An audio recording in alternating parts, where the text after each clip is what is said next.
Does anyone else have that one moment where everything feels too overwhelming to handle? Fortunately, there are therapeutic resources where you will learn the skills necessary to bring clarity and focus amidst chaos, making everything feel manageable again. At Mindfully Me Counseling, we guide you towards clarity and calm with personalized therapy. Embrace your self-care today. Visit mindfullymecounselingplc.com to learn more. We sponsor the One Moment Podcast. They meet weekly to discuss critical topics related to mental health, raising awareness on various topics such as substance use, suicide, trauma, family, and more. Visit onemoment.chain.box to learn more about the podcast and to be connected to additional resources. Subscribe to their social media channels for more information. And then, of course, Instagram's got to be 20 minutes late on everything, so I'll just be straight with you. There it goes. There it is. All righty. Now, welcome, family, to the One Moment Podcast. My name is Kevin, and here with my good buddy. Hey, everyone. My name is Josh. I am a licensed clinical mental health counselor student, so in training right now, and known Kevin for a long time, and enjoy doing this podcast with y'all. Absolutely. And listen, you might be a counseling student, but you're better than what you think. You have a lot of knowledge, a lot of experience. So that's just, for you to know. And for the record, I am a licensed clinical mental health counselor, licensed clinical addiction specialist, and a certified clinical supervisor, all in the state of North Carolina. So the information that we talk about on this podcast is only educational, informational only. None of what we say on any episode should be construed as medical, clinical, or legal advice. Please seek services from a said professional in your area. So, Mr. Josh, tell us, we were talking this morning, and we were talking a little bit last night on kind of, wanting to get prepped today. And I feel like, we got a good topic, or a good kind of conversational icebreaker for the whole field of mental health and substance use therapy, right? Because it's something that, for me anyways, like, I don't see many people. There's many people talking about it, but it's not as prevalent as I think it should be. When you're in school and going through graduate, training, you probably get a chapter, if that, on this topic. Barely a chapter. Right. They tell me, hey, look, you probably need to do some training on this once you graduate, essentially. They're like, the reason behind it is they're like, hey, look, this is an ever-evolving topic. And just so you know, what we're going to be talking about today is essentially the use of AI in the mental health field. And how do you kind of combine those two? But they're essentially like, look, this is growing so fast, and the ethics involved with it are growing so fast that, even if we taught you something by the time the book was, essentially made it to print, it probably has changed a little bit. So you should just you have to do some continuing education and, stay on top of this, for not only for yourself, but also for your clients, because we live in, I think, what is it called? The information age. And it's ever evolving, and it's evolving very quickly. No, and you are absolutely 100% right on that. And we can talk all day, and we can put together 10 courses on AI, ethics, mental health, substance use therapy, the whole nine. And reality is by the time we, even get done with those courses, we're going to have to update it at least another 10 times, because it's so fast, it's so changing. But that's the cool thing about doing the podcast, right? Like, we get to talk about these things, and we get to not only learn about them as we go, but we get to educate the public too on the little bit of information that we know. And really, my encouragement is, talk about it. Do your research. right? Do your research as far as AI is concerned. We're in for a very special episode, I think. When it comes to this, just imagine, right, for a moment. And I want to ask this question, then we're going to go to our to an opening ad for us. But I want to pose this question. Think about being a patient, right? This is including myself, and having to talk to artificial intelligence, right? Think about the emotional connection there, right? If there is one, right? Ask yourself what that'll look like. Ask yourself how that would play out. Right. And the same thing, right? Even if we're therapists in the field or students in the, in training like yourself, think about how it would be when you have to talk to when your supervisor is AI, right? Or anything of that sort. Think about how that's going to play out, right? Now, I wanted to pose that question, and we're going to come back to it on the other side of this ad. So bear with us because we ain't going nowhere.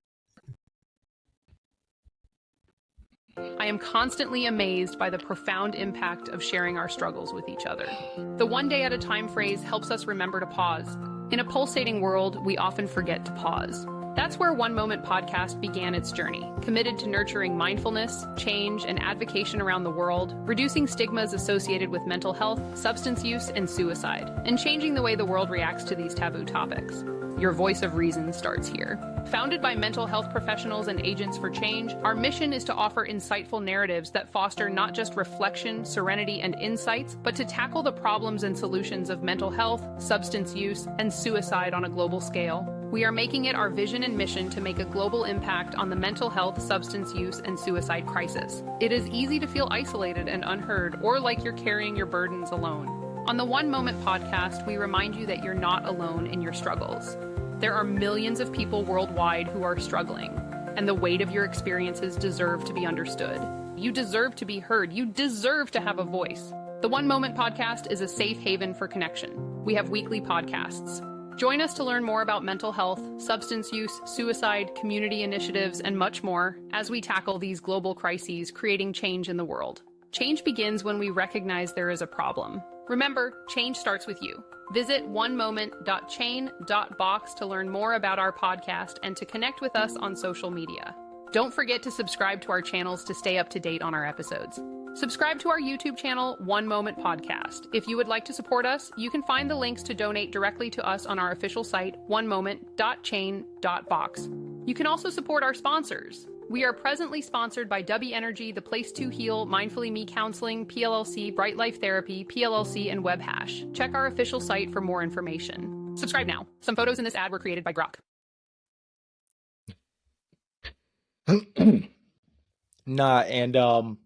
So that's the opening ad. Look, we're putting out a bunch of tools to help us continue to grow. I think we've done pretty good in the last 2.5, 3 months, roughly, give or take. So, Mr. Evans, Mr. Josh, therapist in training, grad student with a lot of expertise, a lot of knowledge. You are phenomenal in what you do. Kick us off. Okay. So imagine your counselor uses an AI to track your emotions. It helps, but then you find out it's storing that data somewhere and you didn't agree to it. How safe do you feel? And, I think that's one of the biggest issues around the use of AI,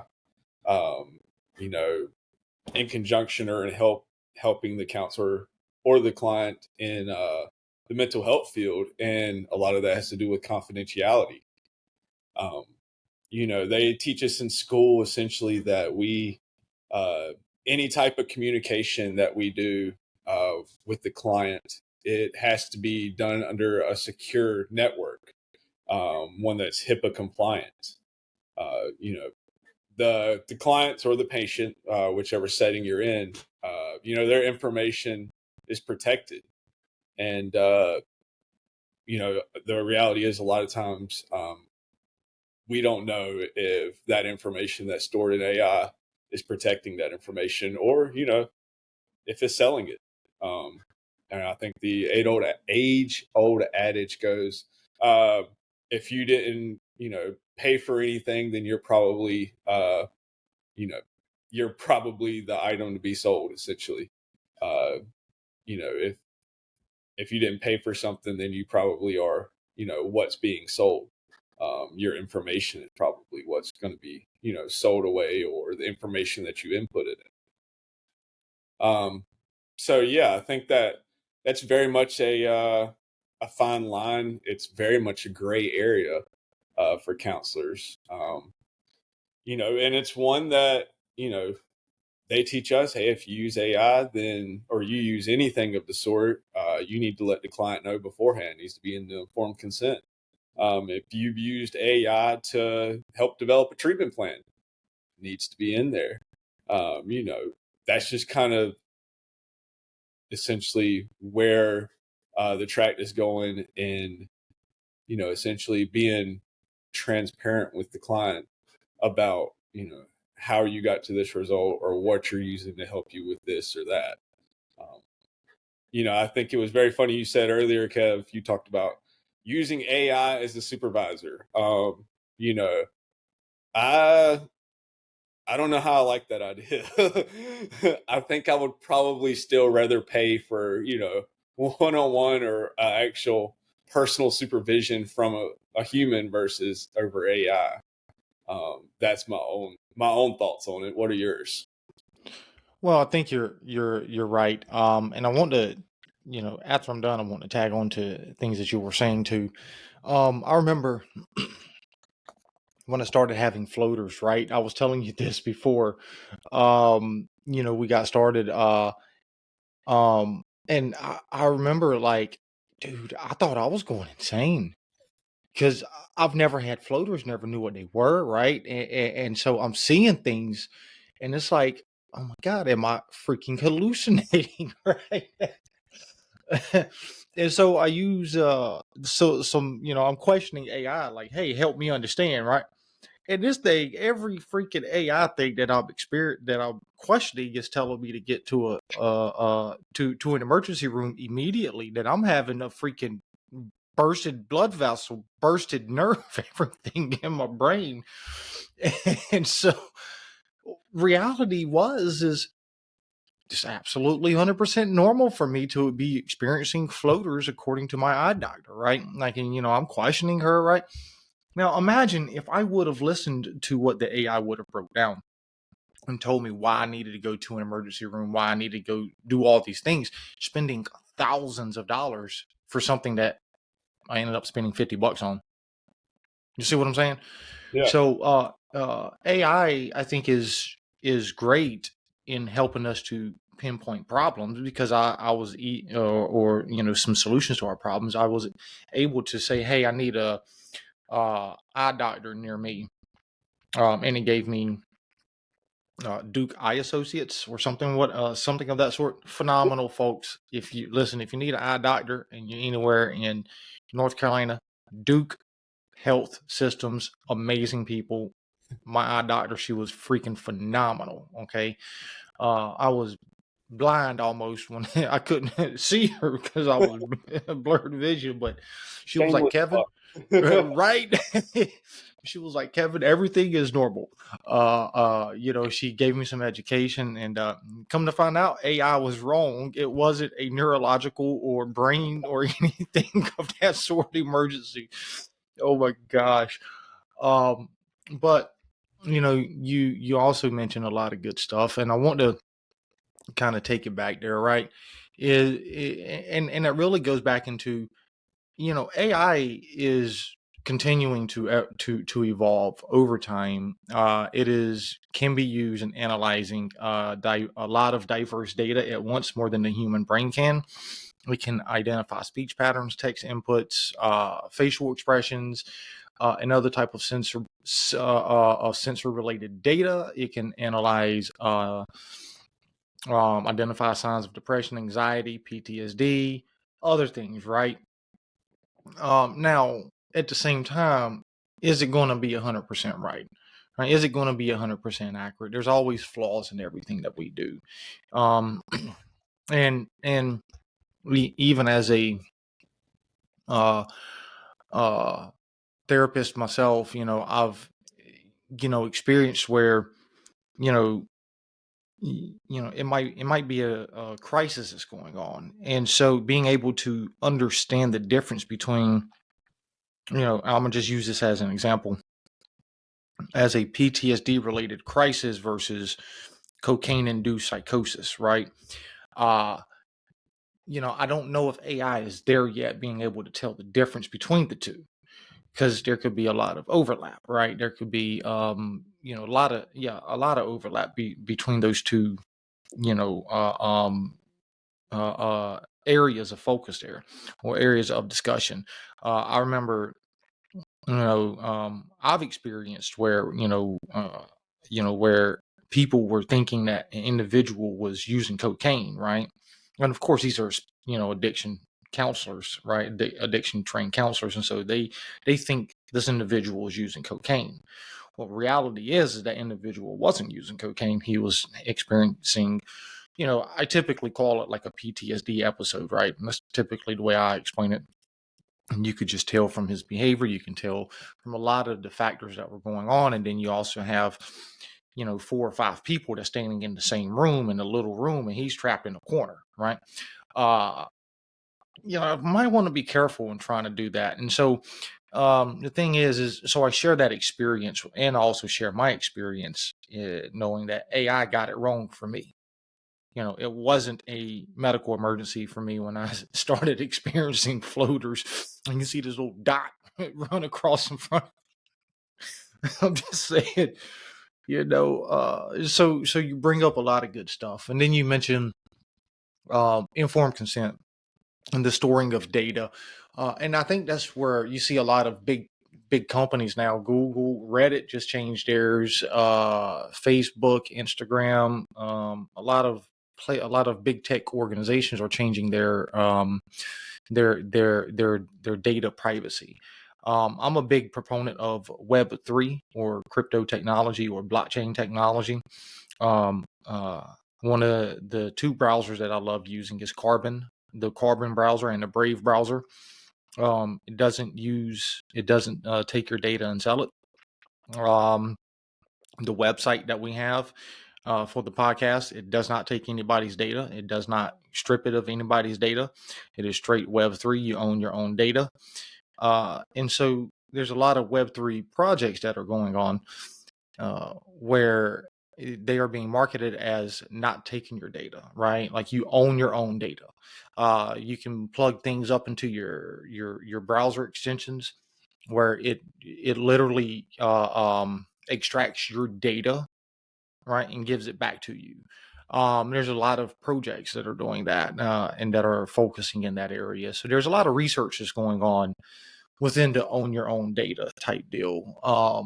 But at this point in time, because those are not fully functional, I'm like you, right? Where does our data go? Where does your data go? Because you're talking about confidentiality laws, HIPAA, and 42 CFR Part 2. So AI has to be able to meet and or exceed those federal regulations, right? While also abiding by other state regulations like child abuse reporting, elder abuse reporting, and all of those other reporting laws.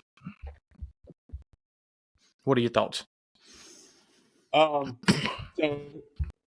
the first thing I would like to talk about, or just kind of put in, into the conversation, is context is key. It's the reason why it told you to go to the hospital for floaters, but also, in psychopathology, they teach us that, just because a symptom is present does not mean it is automatically X or Y. It could be Z or A or B, because a lot of times symptoms overlap between conditions.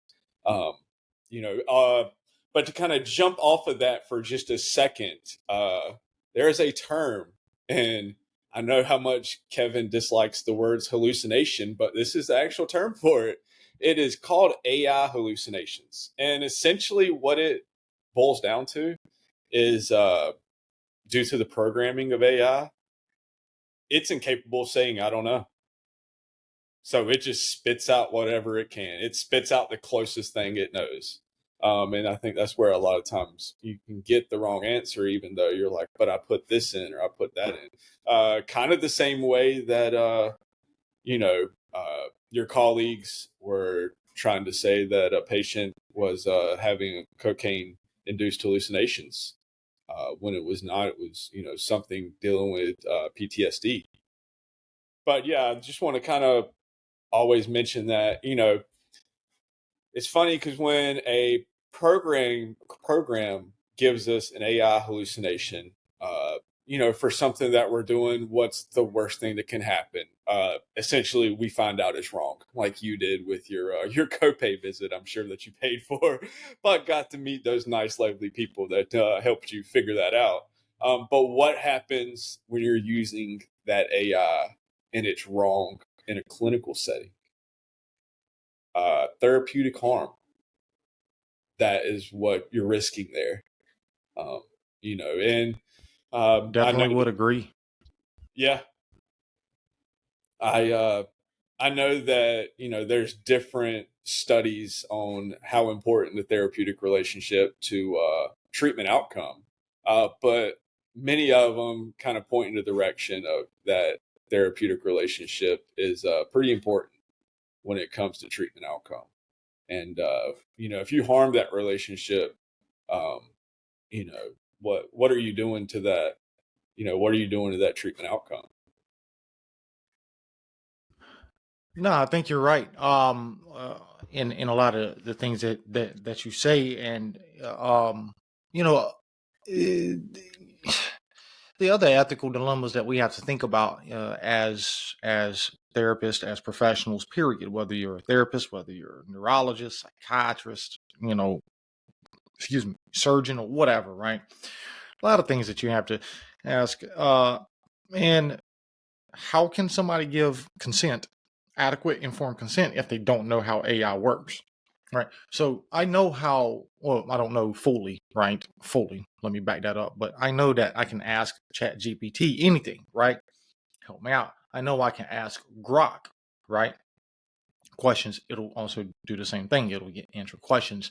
If I'm struggling with a patient, right? Hey, from a clinical therapy perspective, I can say, hey, can you give me a couple of techniques to kind of help, break through this problem, right? He'll give me some great techniques. Could be Socratic questioning. It could be whatever, right?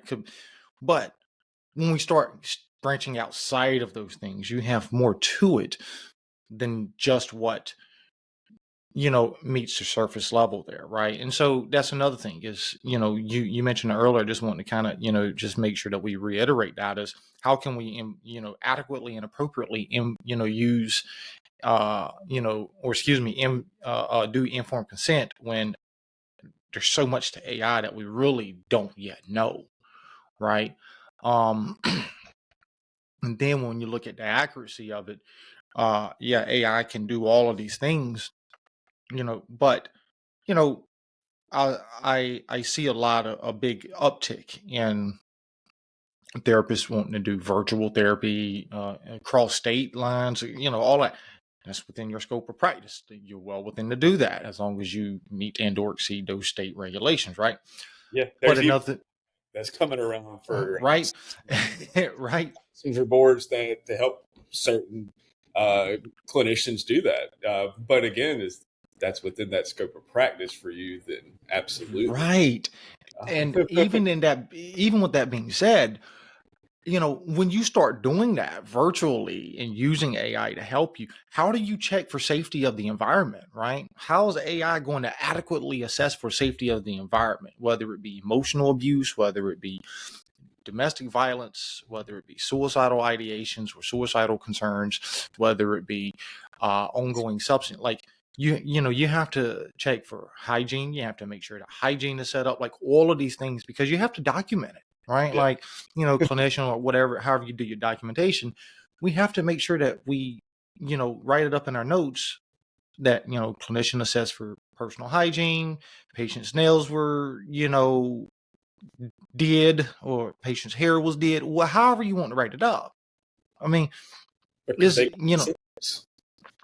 right, right. So no, I think you raised, I think you raised a lot of good questions there. Yeah. And kind of bouncing off that, Kev, all you see of me right now is about here to here. That's about all you see. You don't know if I'm wearing shorts or pajamas. You don't have a clue. Mm-hmm. And I think that's the issue. That's going to be one of the hurdles of virtual virtual appointments Yeah. when it comes to counseling sessions. You know, they teach us to do like MSEs or mental status exams and things of that nature. And a lot of those, how to deal, like Kev talked about, how are their nails? How's their personal grooming habits? Because they can be, those can be signs to symptoms or signs to issues going on that, either one, the client or patient just doesn't even recognize or see as an issue. So they don't know to vocalize it. Or number two, they don't want to talk about for whatever reason that may be. And I think, as you pointed out, that's one of those areas that it's like, how are we going to not combatant isn't the right word, but how are we going to supplement so that we can provide adequate care to patients and clients? Well, and I think that brings up a huge point for me. When we look at the therapeutic relationship, and I actually started doing a dissertation on the therapeutic relationship and trust, right? And so some of the questions that for me, like when I look at that, AI can respond with empathy, validation, or encouragement in real time. And it provides that sense of listening, right, that people desire or want. It also lacks human biases and emotional baggage. Uh, and there's a 24/7, AI is there 24/7. It never gets distracted. The problem is, and I think this is this is the difference between AI and human, and humans, is how is AI can't feel. We can feel. So we know what the environment, right, that current atmosphere feels like, right? I know when there's tension in the environment.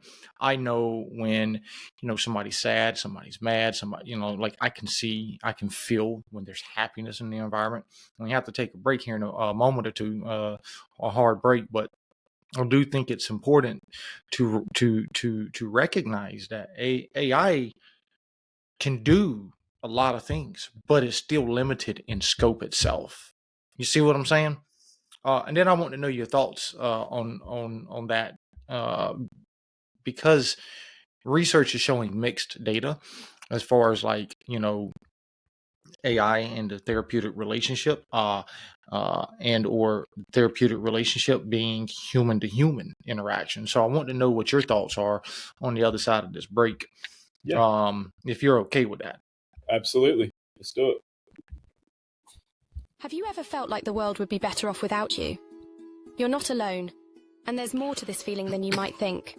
New research reveals that suicidal thoughts and behaviors are unique to each individual, challenging the old belief that it's solely due to depression. When people are suicidal, they often believe they are a burden and that their absence would relieve others. They might see suicide as a solution to their overwhelming problems, feeling lost and unloved. But ancient wisdom, like that from the Bhagavad Gita, teaches us to give up selfishness and embrace kindness, respect, and compassion for all. St. Paul once said, "Love never fails," reminding us of the enduring power of love in our lives. No matter where you are in your struggles, remember that someone cares about you, trusts you, and loves you. You are not a burden. Time has a way of healing, and your struggles will pass. Don't give up before the miracle happens. Hold on, because peace and love are within reach. If you need immediate help, please contact local emergency services. Peace and love to all. KO.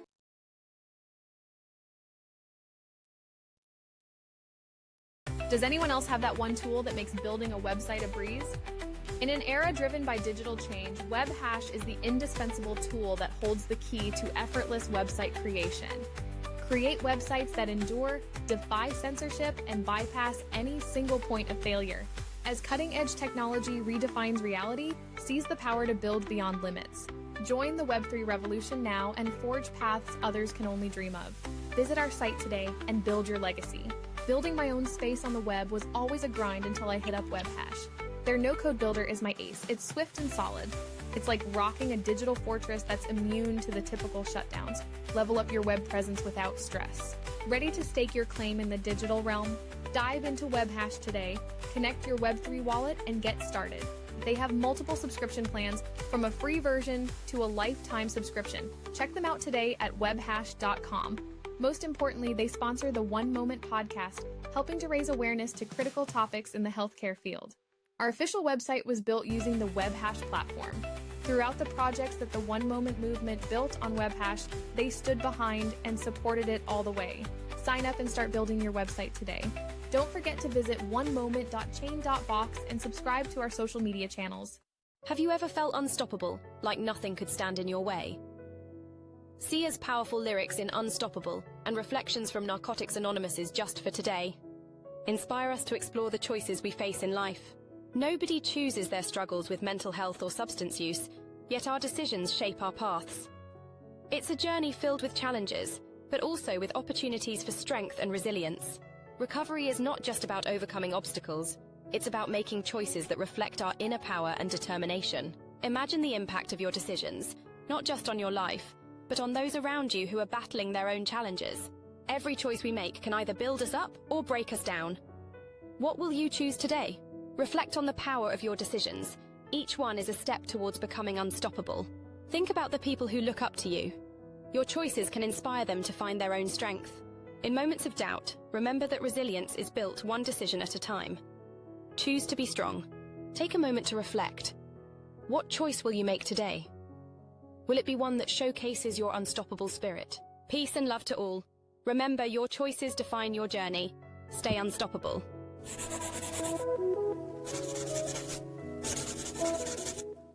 In the heart of the city, a vision was born, not just a piece of clothing, but a movement. Vital Apparel reflects not just the raw edge of the streets, but the spirit of innovation to bring about change in mental health worldwide. It's more than a style, it's a statement. A blend of comfort with an attitude made for those who refuse to be average. Embrace the culture, ignite your passion, and wear the revolution. Discover your new favorite piece today and be part of something larger than life. Visit our link now at vtlapparel.com to grab your next outfit. Use promo code OneMoment to get 15% off your order. Why support us? The founders of Vital Apparel, Hung Dao and Alex Kozub, sought out to raise awareness, seeking to change the stigma around mental health. 5% of their profits are donated to Brain Research Foundation, furthering the research in mental health. Vital Apparel sponsors the One Moment Podcast. We partnered with one another so that together we can make a global impact on mental health, substance use, and suicide, saving lives one moment at a time around the world. Help us break the stigma. Visit onemoment.chain.box to learn more about our podcast and to connect with us on social media. Don't forget to subscribe to our channels to stay up to date on our episodes. Subscribe now. Some photos in this ad were created by Grok. So I would like to know, ask you a question as far as your thought processes on AI, the therapeutic relationship between those two versus the therapeutic relationship between the human to human interaction. And I think that's important to talk about because like I said earlier, there's mixed research, right, on this topic.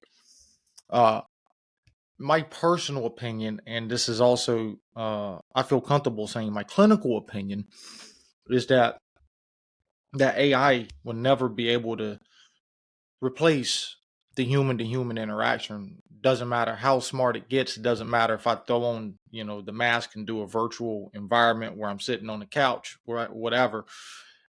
Reality is I have to have that human to human interaction, because I'm able to see a lot of things. I'm able to, feel a lot of things in the environment. I'm able to do all of those things with the individual. And like I say, I'm able to use, for the most part, clinical judgment, right? Because it's one thing for a person to say, I don't know, I'm going to use this as an example. Hey man, I'm thinking about using, right? And you're able to kind of clinically assess in that moment, and you're able to actually say, to start maybe some potential interventions, right? And you're able to explore why, or not why, but how come they're thinking about using, or whatever the situation is, right? Again, I'm using the stupid example there, stupid, but I want to hear your thought processes on that, on the two. Absolutely. So my thought process is, I think it can help, but I don't think it can replace that therapeutic relationship or that human to human interaction. And this is the reason why. And I just straight up on the break I asked Grok, I asked it, can AI feel, can it understand empathy? And essentially the answer that it told me, and now full disclosure, this is AI, so you can't have those AI hallucinations, but it simulates empathy, which is not, a simulation is not the same thing as actually having empathy. It's essentially acting.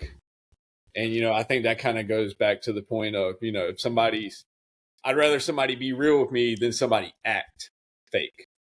I think many people are like that in this world. They'd rather you tell me, hey, look, I don't know, versus, tell me some lines that end up not being true, or, come to find out you don't feel how you told me you feel. I think that goes back to the, that harm of that therapeutic relationship, or that harm of trust. And so I think that's the big question here is, can AI feel? And if it can it feel empathy? Because I think that's where a lot of that human relationship comes in at, especially in the clinical setting, is based off of empathy. No, and I want to touch on that real quick, and then I'm gonna let you finish too. But current research as of 2025, MIT's Media Lab actually showed that AI excels at surface level rapport, right? But struggles with complex emotional nuances like grief's messy layers, where humans typically, that human to human interaction typically works, I'm gonna say flawlessly, but of course it's not flawless, but still, you know what I mean? Like that human interaction. So no, you're right, but go ahead. I'm sorry. That's interesting that you said that, Kev, because what is AI? It's a language processing program. So yes, I would hope it would be excelling at surface level communication. I would hope it would be. If not, it's trash. I mean, just straight up, the whole system's trash. You can just start from the beginning. But yeah, but the thing is, to have someone that sits right beside you when you're going through that crisis, or, you're at a turning point in life, or you're dealing with really hard emotions.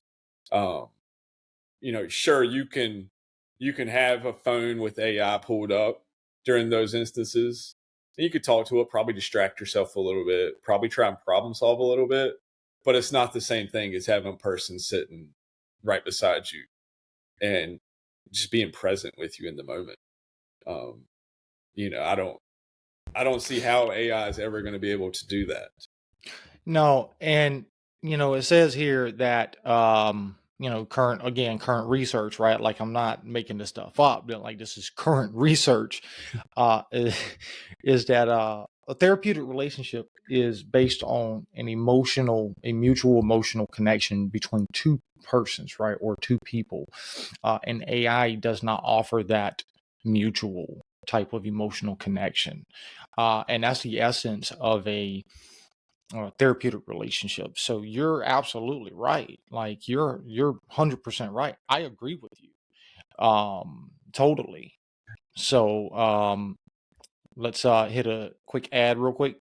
This is for W Energy. If anybody is looking for energy drinks, that does not cause a crash effect, definitely check out W Energy. All natural products. Used the promo code OneMoment to get 10% off of their products. Okay.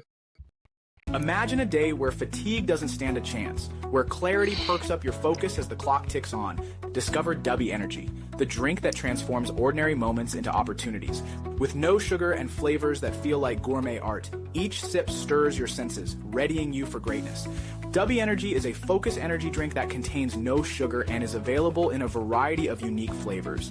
Their coffee fruit cherry extract is the star of the show.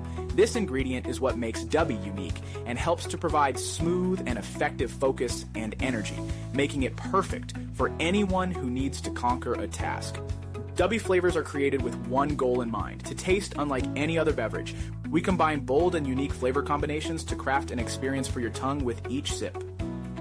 W achieves its smooth, effective focus with a high-end tasting experience while using no sugar, no fillers, and no artificial color or dyes.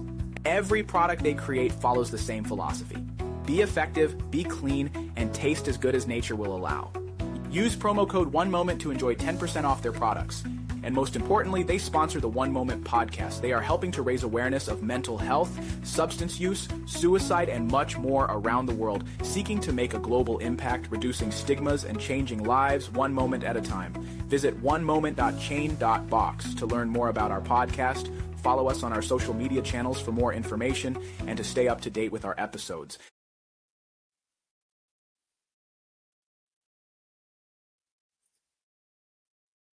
So that takes us back somewhere into a little bit of informed consent. I definitely think that if we're in the healthcare field, and if you're a patient in the healthcare field, I'm a big proponent of patients' rights and human rights, if you know me. So huge proponent of that. I'm a huge advocate for patients and human rights.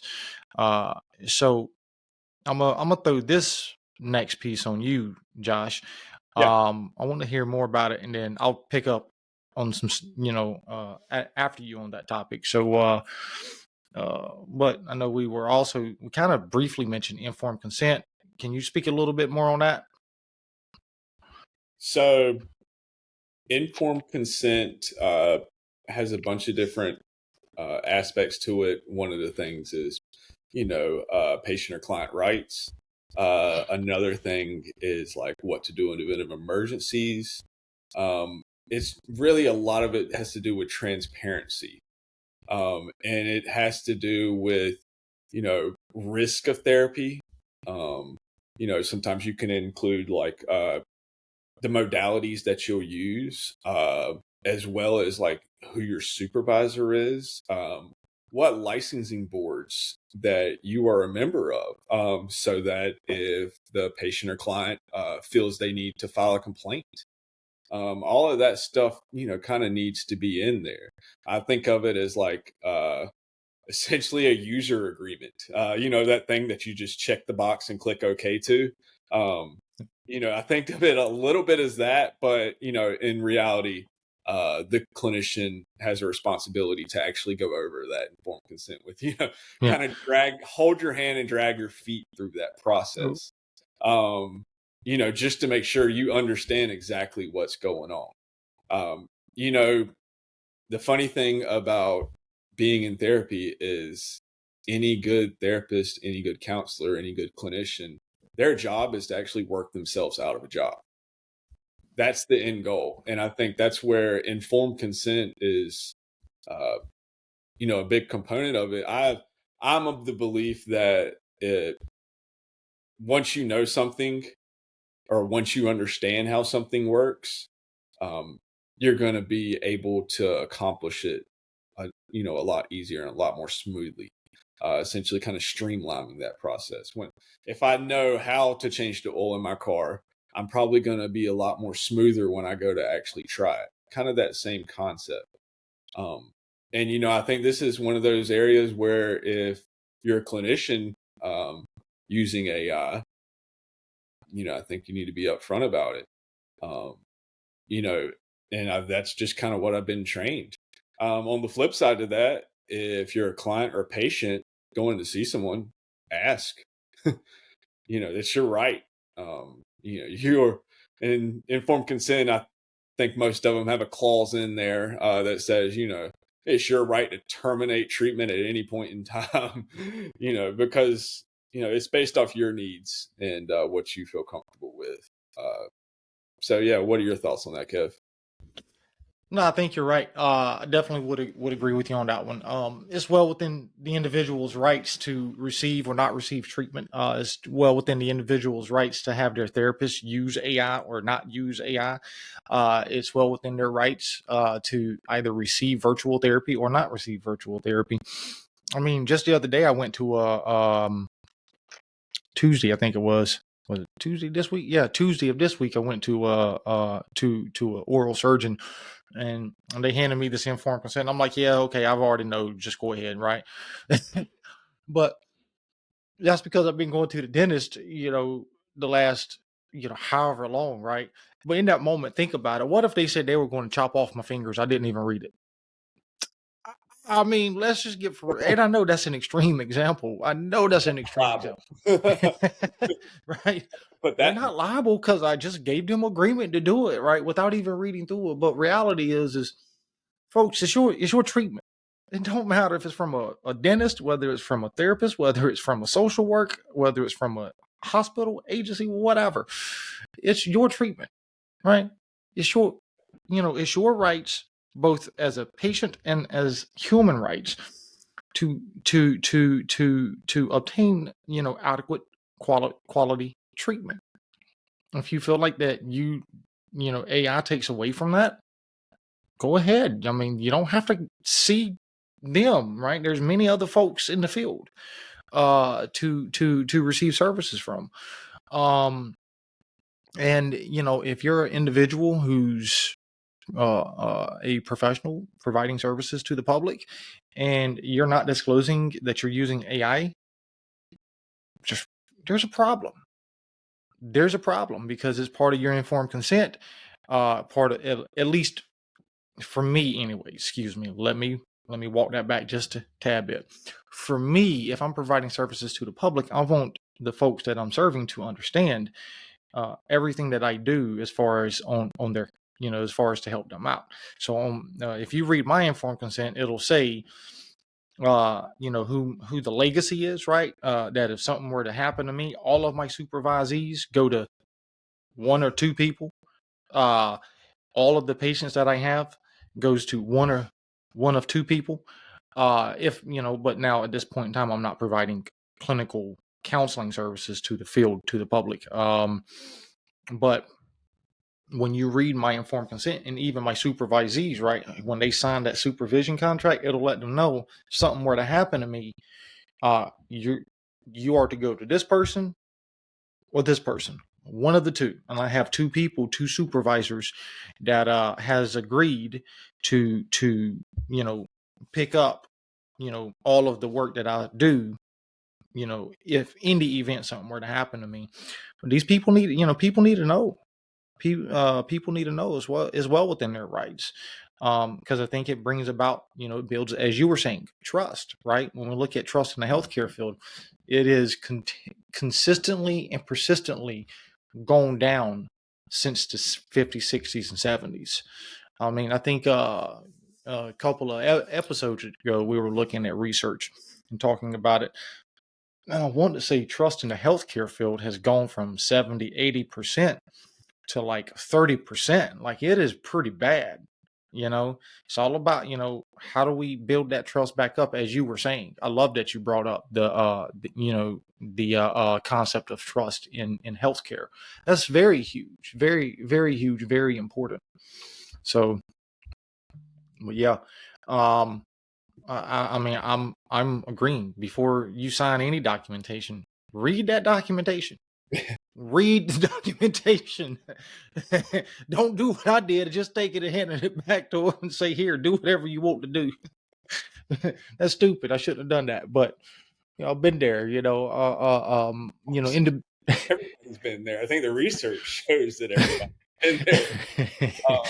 And just to kind of jump in for a second, Kev, when you were talking about your rights as a human, your rights as a client, as a patient, you have the right to see your notes. You have the right to see your medical records.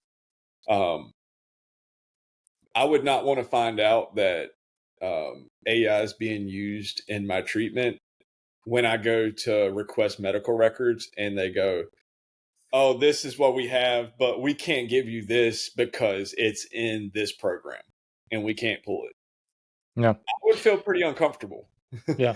Talk about that trust. I would feel pretty uncomfortable if, what program did you give it to? Like, if I have to go to a third party to pull my medical records, not the organization or the company who I sought for treatment, but if a third party service provider, tech company essentially, to pull my medical records, I would feel pretty uncomfortable.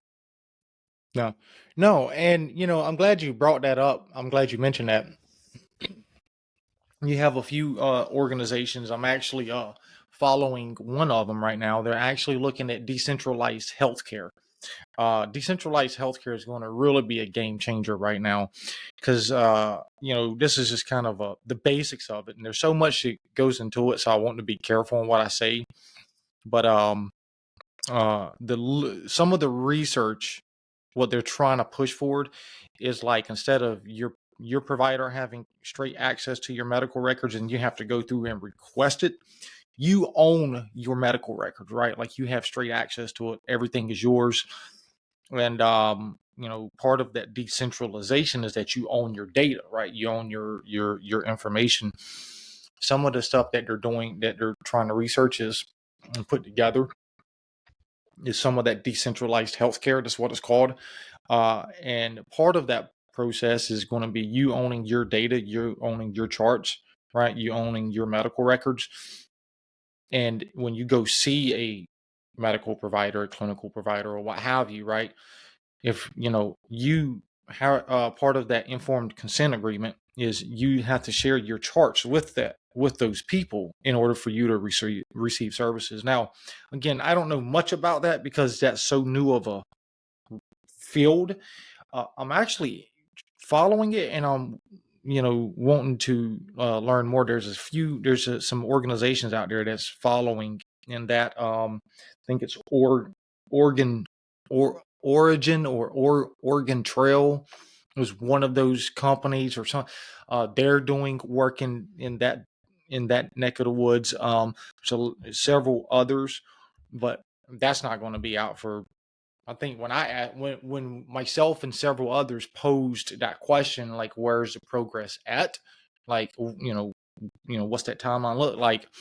I think they said like 15 years before we even get to that point of, what they said, due to it's got to comply with HIPAA, it's got to comply with 42 CFR, it's got to comply with a bunch of those federal and state laws. So yeah, it's going to be really interesting to see how AI continues to shape the medical, mental health, and substance use field as we progress down this ever evolving line of work in the AI field. It's going to be really interesting, especially the decentralized healthcare part. I'm looking forward to that and seeing how that plays out. Hey, I might be retired by the time we get to that. Yeah, you and Ruben be having to push me into the studio, in a wheelchair. By the time we get to that part, but no. But seriously, man, listen. Do your research. There's so many things. AI is good. It is good, absolutely good. We're not knocking it. We're not trashing it. AI is what helps us do the podcast. Right? AI is what brings everything together for this podcast. AI, as you have said earlier, Josh, and we've been talking about earlier, has been a lot of benefits, a lot of pros to the healthcare field. instant connection to something, instant, responses. So many things. It's 24/7. To kind of summarize, give us some pros that AI, maybe through your own experience, do you feel like has helped out, and even tell us some possible other pros that you might not have experienced but you can see, or maybe you've heard. So one of the main pros I think that is very beneficial with the regards to AI, just in graduate school, is using AI, number one, to pull like journal articles as another search engine, or hey, seeing symptom X, Y, and Z, what could that be a cause of? Or give me a list of disorders that could be a cause of, something along their lines. Or on that very surface level, like we talked about earlier, of language dialect, conversation, things like that. I know when I was in the counseling techniques class, I used AI often to go over like reflection of meaning, reflection of feelings, things of that nature. AI is great if you're going for a job interview and you want to say, hey, help me prep for this. That very surface level stuff. It'll spit out questions, allow you to kind of reflect, think, ponder, see what you would answer, things like that. I think it's great for that very surface level stuff. But anything that involves, and I say, talking about trying to find diagnosis for symptoms earlier, very much surface level. As I said earlier, context is key. Being able to see that whole picture is key. But yeah, to get you started, to help you brainstorm, essentially, I think it can do great work with that. That's what I see is like the pros in that. I think where that fine line is once you start to put levels of empathy, or you try and treat it as something other than surface level, is where I found that it gives me those hallucinations. It's just, instead of saying I don't know, it spitballs out whatever the algorithm says might be close to it. No, I think you're right. I think you're right. And so it continues to evolve. It continues to get better. It continues to, and even we got to have ethics for AI, right? We have to have ethics for AI.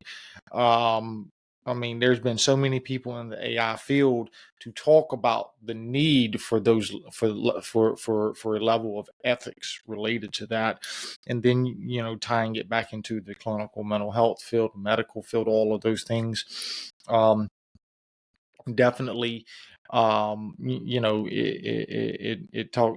We definitely have to talk about the confidentiality there, the informed consent piece there. Now, at the same time, AI also does, there's a lot of surgeries that are done with the use of AI. So AI is really a big boom. It's continuing to evolve and expand. I support the use of AI. I'm a Web3 person. I love decentralized, anything that's decentralized, I'm all for it.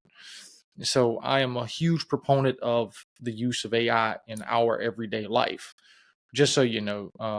And of course, with that being said, listen, if you looking at any type of mental health related apparel, mental health related clothing, check out Vital Apparel. Use promo code OneMoment for 15% off. They donate a portion of their profits to the Brain and Behavior Research Foundation to continue to, for them to continue to expand on the research in the mental health field. In the heart of the city, a vision was born, not just a piece of clothing, but a movement. Vital Apparel reflects not just the raw edge of the streets, but the spirit of innovation to bring about change in mental health worldwide. It's more than a style, it's a statement, a blend of comfort with an attitude made for those who refuse to be average. Embrace the culture, ignite your passion, and wear the revolution. Discover your new favorite piece today and be part of something larger than life. Visit our link now at btlapparel.com to grab your next outfit. Use promo code OneMoment to get 15% off your order. Why support us? The founders of Vital Apparel, Hung Dao and Alex Kozub, sought out to raise awareness, seeking to change the stigma around mental health.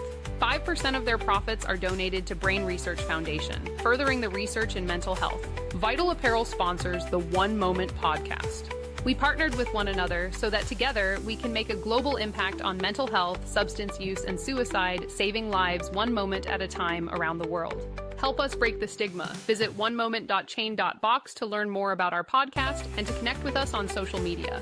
Don't forget to subscribe to our channels to stay up to date on our episodes. Subscribe now. Some photos in this ad were created by Grok. Now, if definitely buy some of their clothing. Okay, they sponsor us, they support us. Our mission is to have a global impact. Now, you also have WebHash. Listen, I'm a huge Web3 proponent because we are talking specifically about AI. Look, we are grateful for our other sponsors. We have Mindful Lead Me Counseling in the state of Texas. We have Place to Heal in Sanford, North Carolina. You also have Bright Life Therapy in the state of Texas too. Check them out. If you're looking for clinical services, please check them out. We're grateful for them. They are on our website at onemoment.chain.box. If you go and click on our sponsors, you will see their information. You'll be able to click their photos and it'll take you to their website. Okay, so check them out, support them. But to really wrap us up, I think it's important because we are talking about AI, we're talking about decentralization. Also, we mentioned that WebHash. Check them out. WebHash is where our website is built at. I'm hoping they will expand and do something like this so we can utilize WebHash across the board. Hey, I'm going to request that, and this is my call out to WebHash. Expand, expand, expand. Let's run the whole podcast straight off of WebHash platform. So, but support them. Webhash.com. We're going to take us out with that. Josh, any final closing reminders or thoughts? AI is a tool. Use it as such. A tool is only good as what it's designed for. Absolutely, my brother. Listen, limitations. Right? Listen, this is our ad that they approved. Again, they sponsor the One Moment Podcast. Everything that we do is built on their platform. Again, support them. You can turn your domain and you can turn your web page into an NFT, also known as a non-fungible token. All you have to do is connect your Web3 wallet, MetaMask, Coinbase, anything related to a Web3 decentralization or decentralized wallet, either or, to their platform, and your website is turned into an NFT. So check them out. Listen, it's always a pleasure. Thank y'all for joining in. Next Friday, we're going to have a great young lady talking with us. We're going to be talking about boundaries and personal relationships and something very critical that we really need to talk about. It's going to be at about 2:30 p.m. So, as always, have a great day and stay tuned. Check us out. YouTube, X, LinkedIn, Instagram, Facebook. Check us out. We're all over social media. Spotify. Probably fixing to start checking out Apple and a few others too. But I'm going to let Josh make the call on that. Does anyone else have that one tool that makes building a website a breeze? In an era driven by digital change, WebHash is the indispensable tool that holds the key to effortless website creation. Create websites that endure, defy censorship, and bypass any single point of failure. As cutting-edge technology redefines reality, seize the power to build beyond limits. Join the Web3 revolution now and forge paths others can only dream of. Visit our site today and build your legacy. Building my own space on the web was always a grind until I hit up WebHash. Their no-code builder is my ace. It's swift and solid. It's like rocking a digital fortress that's immune to the typical shutdowns. Level up your web presence without stress. Ready to stake your claim in the digital realm? Dive into WebHash today, connect your Web3 wallet, and get started. They have multiple subscription plans, from a free version to a lifetime subscription. Check them out today at webhash.com. Most importantly, they sponsor the One Moment podcast, helping to raise awareness to critical topics in the healthcare field. Our official website was built using the WebHash platform. Throughout the projects that the One Moment movement built on WebHash, they stood behind and supported it all the way. Sign up and start building your website today. Don't forget to visit onemoment.chain.box and subscribe to our social media channels.